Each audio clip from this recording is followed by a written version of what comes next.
번아웃은 하고 싶지 않은 일을 하고 싶지 않은 사람들과 하고 싶지 않은 방식으로 하고 싶지 않은 만큼 오래 했을 때 생기는 것 같거든요. 왜 당신이어야 하는지가 좀 명확했으면 좋겠어요. 그냥 아무나 잘난 사람 붙잡고 저한테 조언해주세요 이러면 좀 어이없지 않아요? 얘기를 해봤자 달라지는 게 없을 것 같은 사람한테는 굳이 안 해도 돼요. 거기에 쓰는데 에너지가 아까운 거죠.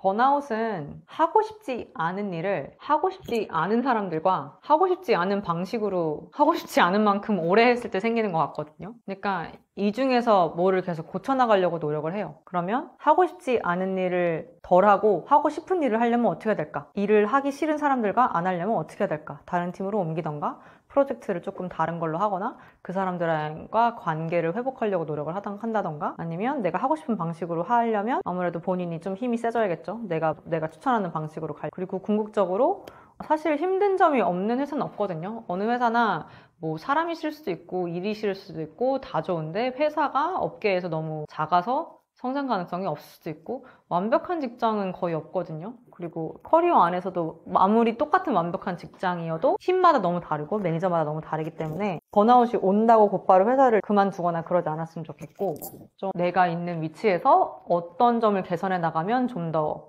견딜만한지 고민했으면 좋겠어요. 근데 이게 너무 힘들다. 내일부터 당장 이렇게 해야지. 인간이니까 못 그럴 수는 있거든요. 가끔씩 쉬었다 가는 것도 좋은 것 같고, 정말 짜증날 때는 낮잠 한 2, 30분 들으면 좋을 수도 있고, 전 진짜 ASMR 스파 노토킹 쳐가지고 한 25분 정도 들으면서 잠깐 자고 깨면 훨씬 마음이 좋아질 때가 있거든요. 그런 일도 좋을 때가 있고 아니면 내가 어떻게 스트레스를 해소하는지도 좀 잘 연구하면 좋을 것 같아요. 어릴 때는 술도 많이 마셨고 근데 지금은 술을 마시면 다음 날이 너무 힘드니까 친구한테 전화해서 신나게 욕을 한다던가 아니면 그러니까 그 업계나 아니면 우리 회사에서 일하지 않는 사람과 그렇게 해서 마음이 풀릴 수도 있고 아니면 배우자나 정말 친한 친구에게 그렇게 할 수도 있고 아니면 운동이 될 수도 있고 뭔가 자신만의 스트레스 해소법을 찾는 게 좋으실 것 같아요.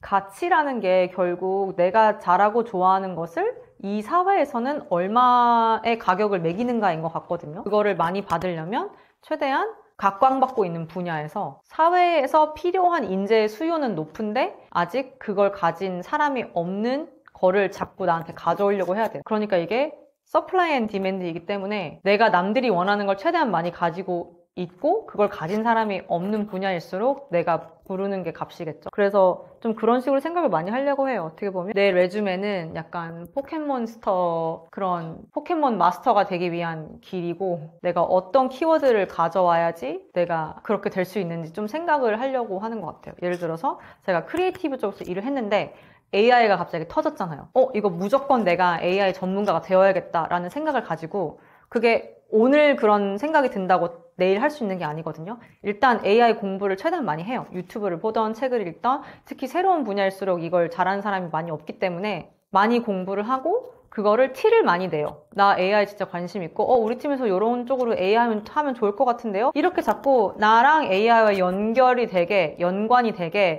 뿌리는 거예요. 좀 그렇게 하다 보면 위에서 우리 AI 좀 해야 돼 라고 올 때가 있잖아요. 그러면 우리 팀에서 제가 AI에 미쳐있는 애지 쟤한테 물어봐야겠다 이렇게 생각이 들거든요. 매니저 입장에서는. 그런 게 뭘까 항상 고민을 하시면 좋은 것 같아요. 그리고 두 번째는 우리 직장에서 우리 업계에서 우리 회사가 잘하는 게 뭔지 좀 생각을 해보세요. 예를 들어서 프로그래매틱 바잉이라는 걸로 제가 커리어를 출발을 했는데 넷플릭스가 그 당시에 프로그래매틱을 제일 잘하는 회사였거든요. 마케팅 안에서. 그것 때문에 저희 팀 출신들이 우버, 인스타카트 이런 데서 Head of Growth, Head of Performance 마케팅으로 많이 갔어요. 그렇게 회사를 고를 때 만약에 옵션이 있다면 틱톡은 뭘 잘해요? 크리에이티브 잘하죠. 그러니까 틱톡에선 그런 일을 한 거예요. 틱톡에서 제가 모르겠어요. 재무 일을 했다고 쳐봐요. 틱톡이 막 재무에서 제일 잘한다고 소문이 난지는 모르겠지만 그걸 한다고 내가 여기서 딱히 도움은 안 되겠죠. 그러니까 내가 좋아하는 분야가 있고 잘하는 게 있을 때 어떤 회사에 가서 그 경력을 했을 때 가장 최고를 할 수 있는지 좀 생각하면 좋을 것 같아요. 왜 대학교 전공 고를 때도 똑같은 학교여도 원래 학교 자체 랭킹은 여기가 높은데 정치학은 여기가 미친 듯이 잘해라는 게 있잖아요. 그럼 이 학교에 이미 들어갔으면 그거를 하려고 노력을 하면 좋을 것 같아요. 본인이랑 맞는다는 전제하에. 우리가 애도 아니고 엄마 나 이거 잘했어 칭찬해줘 이게 아니잖아요. 여기서 포인트는 내가 잘난 걸 너가 알아야 돼서 알려주는 거야가 아니라 우리 팀에서 잘한 거를 회사에게 알렸으면 좋겠다. 이런 힘든 일이 있었는데 이렇게 헤쳐나갔다. 어떻게 헤쳐나갔는지 공유하고 싶다. 왜냐면 너네도 할 수 있고 너네가 더 잘 되길 원해서 우리 회사에 좋은 일이었다. 아니면 함께 축하하자. 이런 느낌으로 미미미가 아니라 우리를 위해서 그렇게 각을 잡으면 좋은 것도 있고 다른 거는 칭찬. 이런 좋은 프로젝트가 있었는데 같이 해준 동료들, 매니저 아니면 되게 높은 누군가가 도움을 줘서 우리가 이거 힘들었지만 잘 해낼 수 있었습니다. 이렇게 얘기를 하면 이 사람들 약간 입술이 좀 찔끔해지면서 우쭐해지겠죠. 그리고 본인도 PR이 되는 거예요. 아, 쟤는 함께 했을 때 공을 나누는 사람이구나. 쟤랑 더 일하고 싶다. 이런 이미지도 갖춰지고 저 부사장도 이거 참여했던 거야? 쟤 부사장이 쟤 좋아하나 보네? 이렇게 내 PR도 되는 거죠. 그러니까 칭찬 같은 거는 공개적으로 공을 돌리고 이렇게 하면 좋은 것 같아요. 왜냐면은 솔직히 실무하는 사람들은 누가 이랬는지 다 알거든요. 근데 꼭 그룹 프로젝트에서 별로 일도 안 하고 잘 못하는 애들이 말로만 막 이렇게 하잖아요. 그러면 다 알아요. 쟤 또 왜 저래? 지가 한 것도 없으면서 왜 지가 발표하고 소라씨 저런 사람이랑 일 어떻게 해요? 그렇게 되는 거죠. 왜 당신이어야 하는지가 좀 명확했으면 좋겠어요. 그냥 아무나 잘난 사람 붙잡고 저한테 조언해주세요 이러면 좀 어이없지 않아요? 열심히 사세요 밖에 할 말이 없잖아요. 근데 왜 나여야 하는지 이거는 남자여도 똑같은 것 같아요. 여자 너무 좋아요 이런 거랑 뭐야 그냥 여자면 다 좋아하나? 이런 느낌이 들면 당연히 기분 안 좋겠죠? 근데 자기는 뭐 이래 이러이러해서 너무 좋아 이렇게 말을 하면 정말 나를 잘 알고 나를 인정해주고 나를 나라서 좋아하는구나 라는 이런 느낌이 들 때 마음이 열릴 것 같거든요. 그런 것처럼 제가 이런 길을 걷고 싶은데 소라님이 이런 길을 걸어왔기 때문에 이 분야에서 궁금합니다라고 좀 포인트하게 질문을 줄 수 있으면 좀 더 효과적인 멘토링 세션이 될 수 있을 것 같아요. 그리고 한 사람이 나의 모든 커리어, 인생 고민을 해결해 줄 수 없어요. 왜냐면 모두가 경험이 다르기 때문에. 예를 들어서 저는 광고계에 있다가 프로덕트 마케팅으로 갔을 때 그런 비슷한 절차를 꿈꾸는 사람이 있을 수 있잖아요. 사실 이렇게 많이 안 가기도 하고 그래서 소라님께 조언을 구하고 싶습니다 라고 하면 오케이 할 수 있죠. 정말 바빠도 질문을 빨리 답할 수도 있어요. 근데 정말 저랑 관계없는 분야에 있으신 분이 저랑 너무 공통점도 없고 무슨 질문인지도 명확하지 않을 때 커피챗을 요청하면서 멘토십을 구하고 싶습니다 이럴 때 내가 뭐 시간이 남아 도나? 바빠 죽겠는데 그 시간에 차라리 애랑 한 시간을 더 놀지? 이런 생각이 들어요. 그러니까 무분별하게 보낸 것 같은 느낌이 있을 땐 안 좋은 것 같아요. 근데 이런 경험이 있었기 때문에 저도 멘토나 제가 조언을 구할 사람이 생겼을 때 어떻게 하면 이 사람이 예스할 수 있게 이 사람의 시간을 가장 효율적으로 활용해서 내가 원하는 정보를 받아낼 수 있을까? 이런 생각을 하게 되는 것 같고 그리고 또 멘토가 꼭 나보다 연차가 높거나 나이가 많아야 되는 건 아니에요. 반대로 내가 어떤 분야에서는 그분이 나의 멘토지만 또 어떤 분야에서는 내가 그분이 멘토일 수 있어요. 예를 들어서 제 전 매니저 틱톡에서 그분이 지금 커리어 코칭을 풀타임으로 하신단 말이에요. 근데 이분이 커리어도 저보다 더 많이 하셨고 커리어 코칭도 저보다 잘할 수 있어요. 근데 제가 또 이분보다 잘하는 게 있죠. 뭐 소셜 콘텐츠를 만든다던가 이분도 커리어 코칭을 하니까 링크드인에서 약간 인플루언서처럼 글을 쓰셔야지 리드가 들어오잖아요. 그런 부분은 제가 이분보다 훨씬 잘하니까 이런 부분에서 도움을 드릴 수도 있죠.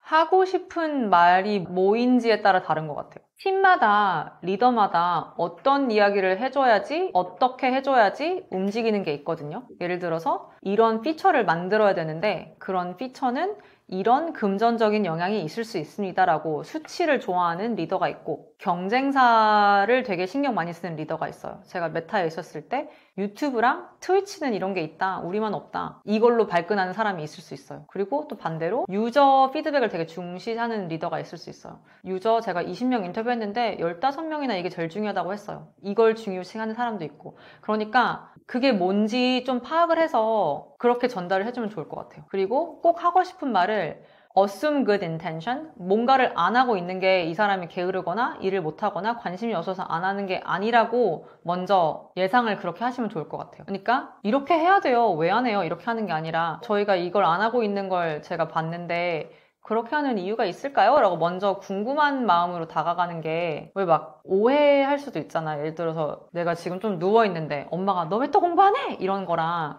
지금 누워있는 이유가 있는지 궁금할 수도 있고. 그러니까 그렇게 접근을 하면 엄마 나 지금 어제 밤새서 공부해서 오늘 너무 힘들어서 잠깐 누워있었어 이러면 또 말이 예쁘게 나올 수밖에 없겠죠. 아 그래 우리 딸 잘 쉬고 또 열심히 하면 되지 이렇게 할 수도 있잖아요. 근데 누워있다고 너무 맨날 누워있니? 이렇게 하면은 얼마나 더 공부하기 싫어져요. 그러니까 이 사람에 대한 그 선한 인텐션을 먼저 그렇게 하고 들어가면 가는 말이 고우면 오는 말이 고울 수 있을 것 같아요. 꼭 해야 하는 말이 HR 관련된 걸 수도 있잖아요. 막 모르겠어요. 누군가가 냄새가 난다던가 너무 더럽게 산다던가 그런 거는 직접 하는 것보단 HR을 통해서 하는 게 나을 수도 있고 꼭 굳이 내가 말해서 나한테 플러스가 되는 게 아니면 안 해도 되고 단타성의 일이면 안 해도 되고 그런 것도 있는 것 같아요. 꼭 굳이 다 얘기할 필요도 없어요. 아 그리고 얘기를 해봤자 달라지는 게 없을 것 같은 사람한테는 굳이 안 해도 돼요. 그리고 그 사람이 그렇게 사는 게 나한테 영향이 없을 땐 또 얘기 안 해도 돼요. 거기에 쓰는데 에너지가 아까운 거죠. 이런 얘기를 했을 때 고마워하지도 않고 고칠 것도 아닌 것 같은 사람한테 에너지를 쓸 필요가 없죠. 일단 대부분의 사람이 우리 업계에 있으면 솔직히 넷플릭스나 메타나 틱톡에서 잠깐이나 다녔으면 커리어가 그렇게 고꾸라지진 않거든요. 그러니까 굳이 적을 만들 필요는 없어요. 근데 모르겠어요. 일하는 좀 꼬라지를 보면 누가 오래 갈지 누가 계속 올라갈지 좀 보이는 것 같아요. 그러면 봐가면서 저 사람이랑 오래 친하게 지내고 싶다 이런 사람들이랑 관계를 가지려고 하고 그리고 또 반대로 엄청 잘 풀릴 것 같아요. 근데 나랑 너무 안 맞아. 그런 사람이랑 억지로 친구가 되려고 할 필요도 없긴 해요. 누가 얘기를 하느냐에 따라 다른 것 같아요. 제가 이런 예를 좀 많이 드는데 예를 들어서 옐프라는 앱이 있잖아요, 미국에. 근데 옐프 리뷰 중에 한국 식당인데 한국 가본 적도 없는 딱 봐도 엄청 백인이 안 좋은 리뷰를 썼어요. 그거랑 정말 찐으로 한국에서 온 사람이 쓴 리뷰가 있어요. 뭐를 더 정확하게 들어야 돼요? 나는 찐 한국인이어서 정말 찐 한국 맛집을 가고 싶은데 그러니까 나랑 다른 삶을 살았고 나랑 가치관이 다르고 이 분야에서 전문가가 아닌 사람의 말을 듣는 게 아닐 수도 있죠. 그리고 또 나이도 고려하면 좋을 것 같아요. 예를 들어서 연차가 정말 높은데 그거에 비해서는 레벨이 낮은 사람이 있을 수 있어요. 그럼 이 사람이 그렇게 커리어를 잘한 건 아니잖아요. 그 사람의 피드백을 굳이 들을 필요도 없는 것 같아요. 꼭 나이가 단 아니에요. 그러니까 정말 속으로 니나 잘해라고 생각이 드는 사람이 저한테 조언을 해줬을 때 아, 네 이러고 무시하셔도 된다는 말씀이죠. 직장 생활이 힘들어서 되게 위축될 수 있어요. 아, 난 되게 일 못하는 인간인가? 회사랑 안 맞는가? 이렇게 생각이 들 수도 있는데 정말 내가 화분처럼 햇빛에 가 있어야 되는 애가 있고 그늘에 가 있어야 되는 애가 있고 물을 매일 줘야 되는 애가 있고 물을 1년에 한 번 줘야 되는 애들도 있나? 물을 가끔 줘야 되는 애들도 있어요. 그러니까 내가 맞는 환경을 찾으려고 노력을 하고 어떤 환경이 나한테 잘 맞는지 본인도 스스로 깨달으려고 하는 노력이 필요해요. 그러니까 지금 회사가 힘들다고 해서 너무 좌절하지 않으셨으면 좋겠고 원래 사회생활 남의 돈 먹고 사는 게 그렇게 쉬운 일은 아닙니다. 근데 그 와중에서도 이제 본인이 즐거운 일을 최대한 많이 하려고 노력을 하시는 게 개인이 할 수 있는 거. 그러니까 control what you can. 그러니까 본인이 컨트롤할 수 없는 거에 대해서 너무 스트레스 받지 않으셨으면 좋겠고 본인이 할 수 있는 거, 뭐 이력서를 준비한다던가 다른 데 가려고 노력을 한다던가 내가 원하는 키워드를 나에게 가져오려고 한다던가 그냥 본인이 할 수 있는 거에 좀 최선을 다하셨으면 좋겠어요. 뭐 저도 35이고 인생을 다 산 건 아니지만 조금 더 살아본 언니가 해주고 싶은 말을 이 책에 담았어요. 이 이야기들이 제 채널에도 많이 녹아져 있고 인스타그램 소라 언니, 유튜브 꿈 많은 소라 언니 채널에도 많이 보이실 텐데 우리 인생은 하나고 남이 살아주는 게 아니기 때문에 너무 남들 말, 사회의 기대에 부응하는 삶을 살려고 하기보다 본인이 원하는 게 뭔지 찾고 본인이 원하고 본인을 행복하게 하는 삶을 찾으시려는 노력을 좀 하시면 좋겠어요. 그럼 더 삶이 행복하고 정말 한 번 사는 거 정말 YOLO, You Only Live Once 내 원하는 삶을 살 수 있게 되길 응원하겠습니다. 그리고 책은 고정 댓글에서 링크 달아드릴 테니까 거기서 보시면 좋겠습니다. 리뷰도 남겨주세요. 감사합니다.